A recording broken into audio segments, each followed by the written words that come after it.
Hey, what's happening, everybody? It's Robbie Ray from Papa Ray's Fishing. Wanted to give you some tips today if you're thinking about starting kayak fishing like I have.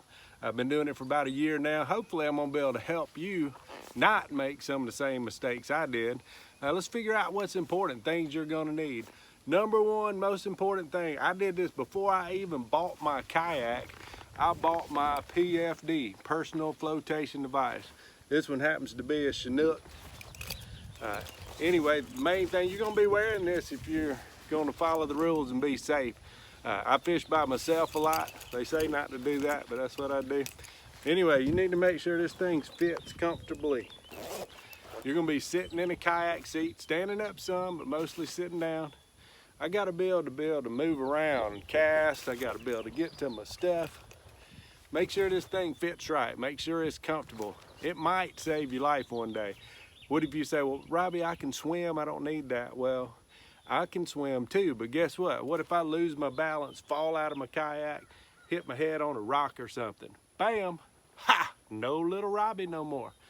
Hey guys, come on, it ain't that hard. Wear your PFD.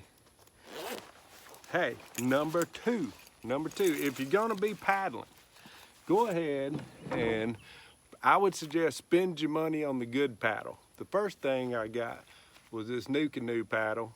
It's about 80 bucks or whatever, but it's kind of heavy.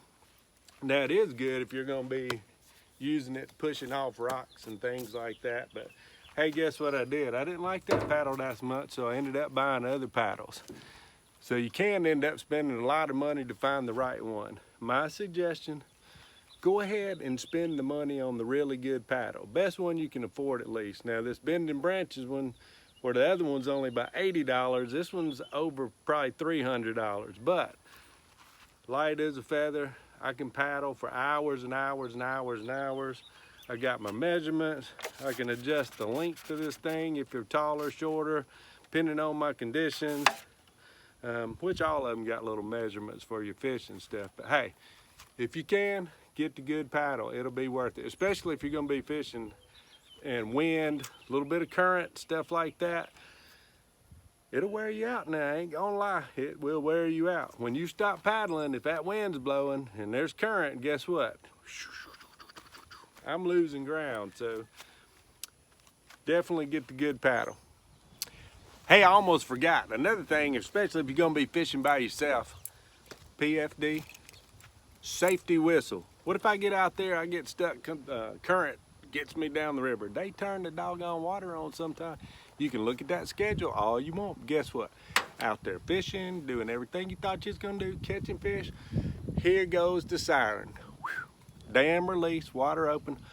Hey, if that happens, you better get off there quick. I'm here to tell you. But let's see, I get myself in a bind. Safety whistle. These things are cheap.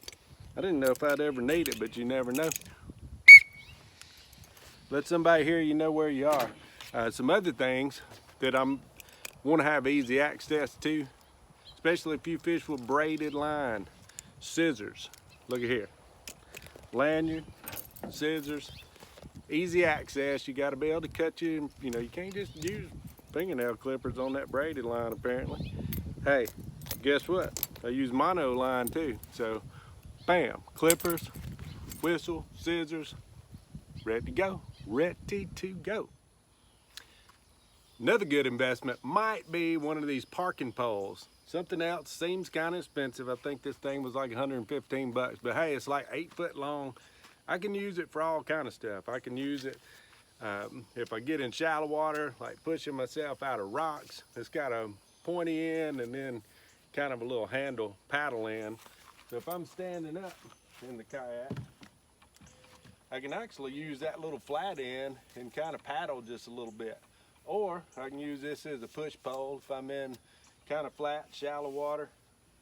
On the other side over here, I actually have an anchor trolley with a loop on there, so you can jam this thing down in the ground, put it through your loop there. You don't really want to put it through the scupper holes, that can cause some problems. Put it through that loop, bam, I can use it as an anchor. If I'm in windy conditions, I can actually, especially sandy bottoms where I can really get it in there, you can hook an anchor rope up to it and kind of drift back from it. So actually makes a really good anchor system Plus, it can be used as a weapon if you ever find yourself, I don't know, great outdoors. You might never know. Alligator, big snake, need to get, look at here. What if I got a snake up in my kayak? I am still worried about that, going under these trees and stuff. Eventually, there's gonna be a snake in little Robbie's boat. Guess what? I need something. I can't panic, I'll flip and fall over. I might need something to kind of scoot him out. How about that? Bam, parking pole. That might be good for snake deterrent, right on.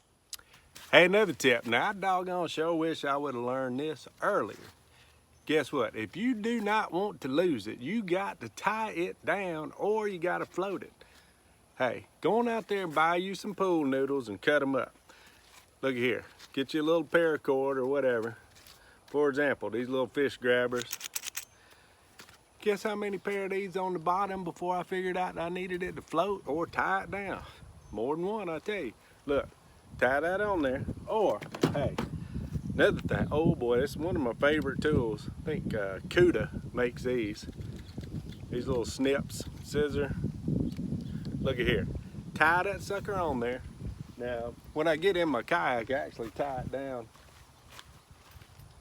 up here kind of on my pedal drive system. I've got a little pouch I keep that in. But let's say I'm catfishing, for example. Catching bluegill, I'm gonna use for cut bait. Used to, I'd have to have a little cutting board, knife, sharp knife, cutting stuff, kayak. Don't always go as planned. Guess what I learned? Look at here. Snips. You can take that bluegill, snip that back fin off, cut that tail off, discard it, boom, boom, 2, 3 pieces, body section, head piece, bam, Cuda snips. Hey, they make scissors too. I got some of those in the box right over there. We'll talk about that box in a minute, it's important. Another must have.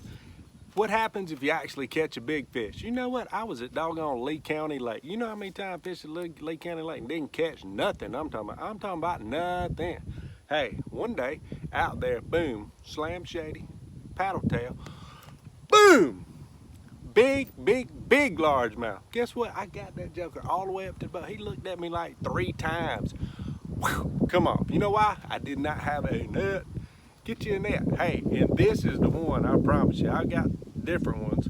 This sucker right here, look at here. It already floats. Boom. You can tie it down too, clip it onto something, but normally I just lay it up here on the front because guess what? If it falls out, it's gonna float when I need it. Boom. Up, big fish. Boom, right there. Ha. Hey. So get you a net. Next item. Let's say now you've done netted the fish. You wanna have a fish fry. Hey, I got kids, grandkids. My mama loves some fried fish. So let's what? Used to I was straight catch and release. Now I'm catch and put them in degrease. Ha! Right on. Look at here. Right here. Stringer, boom.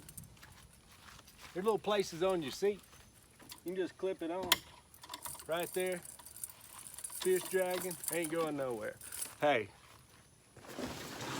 fishing in saltwater better not do that stringer stuff. Look at here. Bam, cooler bag. Look here, what you do is you freeze you some water bottles. You know those big ones, like 24-ounce water bottles. Freeze them suckers solid, put them in here in this cooler. They will stay frozen all day long. 8, 10 hours in the sun. I can't really show you with my pedal drive up, but I just use little bungee cords, put that thing on the front. If, hey, it's coming up soon, Rod Broach. He lets me come down. My aunt and uncle, Rod and Barbara, my cousin David, shout out to David, rock and roll. They let me come to Cape San Blas, Florida, fishing with them. That's when that comes in handy. Front of the boat, big reds, trout, hey, might even catch a shark. Another investment you definitely gonna wanna make, you gotta have a place to put stuff on here. Hey, this happens to be a black pack. You can get them a lot cheaper than this, milk crates, whatever. But look, you gotta put stuff in there. Hey, what I did learn is I put way too much stuff in there. Put stuff that you're gonna be able to actually get to it. Another thing I did, I got my buddy Matt over at GLL to kind of modify it. Put a track on here. I've actually got rod holders mounted on there. That way, when I'm trolling, drifting for catfish, stripe, whatever, you can put your rods out here. And with my pedal drive system, I just pedal.